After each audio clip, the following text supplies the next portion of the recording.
જય સ્વામિનારાયણ. આજના દર્શન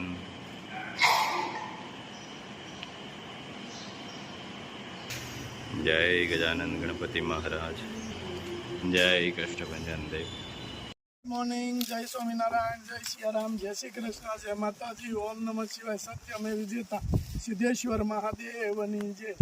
જો આ ગીર ગાય કે ગાય આધારિત ખેતી એની જે શાકભાજી ઉત્પાદન કર્યું હતું ત્યાં અમે શાકભાજી લેવા આવ્યા છે. શાકભાજી પણ ઓર્ગેનિક આવે છે, પણ શાકભાજી સેલ કરવામાં ક્યાંયથી દૂર હોય તો શાકભાજી ત્યાં ન પહોંચી શકે. એટલે અમે તો ખાઈએ જ છીએ કે ગાય આધારિત ખેતીનું શાકભાજી. અને જો આ અમારી ગીર ગાય, એટલે આમાં કાંઈ ઘટે નહીં. આના દૂધ, આનું ઘી એ બધું એક નંબર જ થાય. અને શાકભાજી આપણે તમને બતાવશું કે કઈ રીતની આપણે ગાય આધારિત ખેતી અને કઈ રીતે દેશી ખાતરથી ઉત્પાદન લીધેલું છે. અને મસ્ત મસ્ત બધું શાકભાજી છે. જો આજે ઓર્ગેનિક જે શાકભાજી છે એ શાકભાજી લેવા આવ્યા છે. જો આ ભીંડો છે, ભીંડાની અંદર આ મોડિયા બે છે અને ભીંડાની શીંગું પણ થવા મળી છે.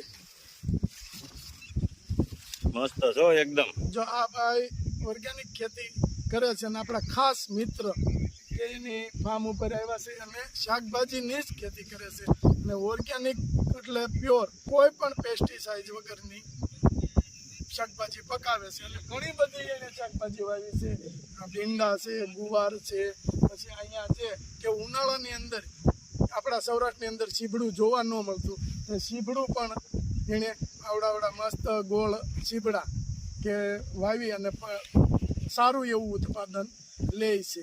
આમાં સોલારી તો છાણિયું ખાતર, દેશી ખાતર, વિલાયતી ખાતર કે પેસ્ટિસાઇડ દવા કોઈ પણ જાતનો ઉપયોગ કરતા નથી. કેમ છે નિકુલભાઈ? મજા. તો વાંધો નહીં. બાકી તમે ઓર્ગેનિક ઉપર જે તમે નજર રાખી છે કે તમારા માટે તો બેસ્ટ છે કે જે તમે પદ્ધતિ અપનાવી છે, તમારી હેલ્થ માટે તો બેસ્ટ છે. પણ તમારા મિત્ર સર્કલ અને જે કોઈ આ તમારી શાકભાજી, અત્યારે શાકભાજીમાં એટલી પેસ્ટિસાઇડ છટાય છે કોઈ સીમા જ નથી. પણ આ શાકભાજી ખાય કે નાના બચ્ચાઓ ખાય, વડીલો ખાય, વૃદ્ધો ખાય, તો એના માટે, એની હેલ્થ માટે બેસ્ટ છે. એટલે ભલે તમારે થોડીક સ્ટાર્ટિંગની અંદર તકલીફ પડી છે, પણ હવે તમે સારું એવું ઉત્પાદન શાકભાજીની અંદરથી લઈ શકો છો અને લોકો સુધી સારું પહોંચે છે.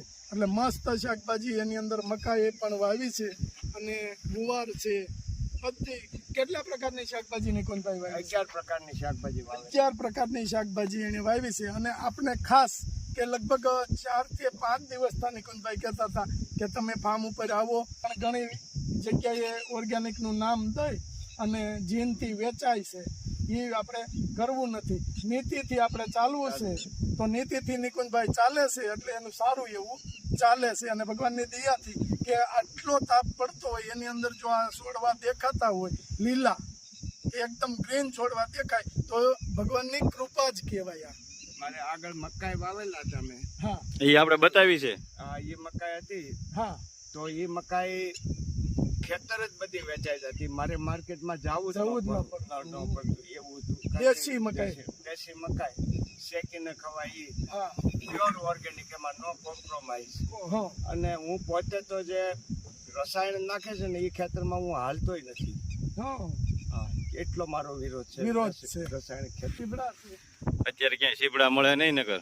ઉનાળાની અંદર સીબડું ગોતવું એટલે સૌરાષ્ટ્રની અંદર તો ન જ મળે, પણ જે કાંઈ પેસ્ટિસાઇડથી અત્યારે પકાવે છે એને એ મળે. પણ આ વગર પેસ્ટિસાઇડના જે ચોમાસાની ઋતુમાં થાય એ ટાઈપનું સીબડું થાય. જોઈ એટલું એકદમ કૂણું અને ગ્રીન. વાહ, એકદમ મસ્ત સીપડા થાય છે.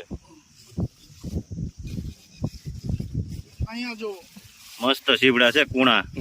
આ જોઈ લો. હા, આ અસ્તુ જ ન રહે. અહીં જો મસ્ત સીપડા છે. અને નિકુંજભાઈ, આવતી વર્ષે કે મારી એવી એક તમને સલાહ હશે કે આવતા વર્ષે તમે ટેટી વાવો. કારણ કે ઓર્ગેનિક ટેટી હશે તો એનું સેલ બહુ સારું થશે.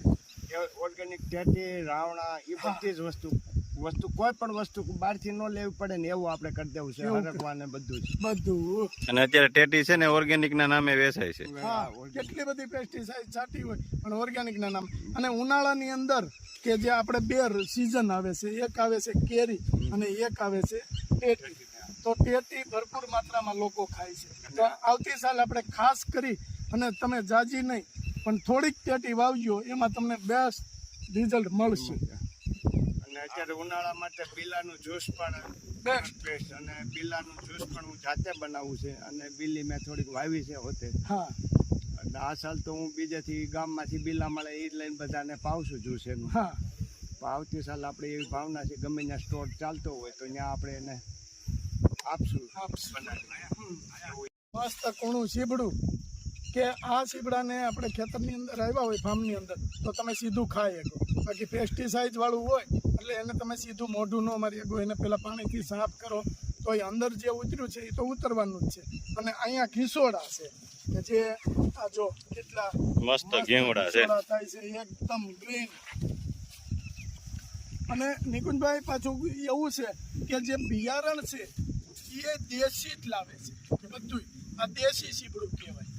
આપણે જે પહેલાં સીબડા થતા ઘણા બધા અત્યારે થાય છે આવડા લાંબા થાય છે, આટલા જાડા હોય છે, પણ નહીં, આ દેશી સીબડું એ ગોળ જ થાય. અને ખાવાની અંદર એટલો બધો સ્વાદ હોય છે કે તમે આમ એક આ વસ્તુ ખાઈ જાઓ ને એટલે તમે ઓલું સીબડું અડો નહીં. અને આનું અથાણું બને, સીબડાની શીરું આપણે કે રાઈવાળી કરી અને પહેલાં જે આપણા વડીલો હતા એ બનાવતા રાઈવાળી શીરું કરે અને આખું વરસ અથાણું રાખતા આ સીબડાનું. પણ ત્યારે પેસ્ટિસાઇડ નહોતું અને અત્યારે જે બનાવે છે એમાં નકરું પેસ્ટિસાઇડ, એટલે એક વરસ સીબડાની શીરનું અથાણું રહે નહીં. પણ આ વસ્તુ છે આનું એક વરસ અથાણું આરામથી રહે. ગીર ગાયનું ઘી. આપણી દેશી અને ગીર ગાય છે ને એ સારા વિશ્વની ટોપ લેવલની ગાય છે, એટલે એને વિશ્વસ્ય માતા કહેવાય છે. ગાળો વિશ્વસ્ય માતા, એના જેવું કોઈ આખા વિશ્વની માં છે. આ ખોંદ છે ને, ખોંદ માત્ર આ બે નસલમાં છે, પછી કાંકરે જેમ વધાવી જાય એમાં જ છે. જે ગાયમાં ખોંદ હોય ત્યાં સૂર્યકેતુ નાડી હોય, અને સૂર્યકેતુ નાડી છે એ સૂર્યના કિરણને ડાયરેક્ટ એક્સેપ્ટ કરે છે, અને સૂર્યના કિરણને એક્સેપ્ટ કરે છે એને કારણે 108 પ્રકારની ઔષધિ એના શરીરમાં આવે છે. સુવર્ણ ભસ્મ સુવર્ણ આવે છે, સુવર્ણ, અને એ સુવર્ણને કારણે એનું ગોબર પીળું હોય, એનું મૂત્ર પીળું હોય, એનું દૂધ પીળું હોય, એનું ઘી બનાવ પીળું હોય, એ સુવર્ણને કારણે. અને એ સુવર્ણને કારણે એનો જે ઔષધિ ભળે છે એ ઔષધિ તમને પાપ. એક હેર ઓઇલ, એક શેમ્પુ, 6 સાબુ.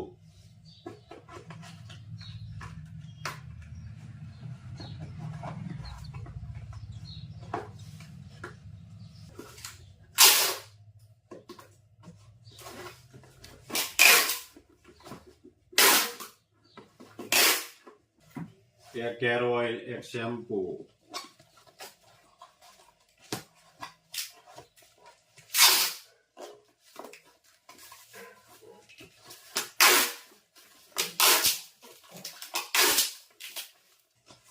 બે કિલો ઘી,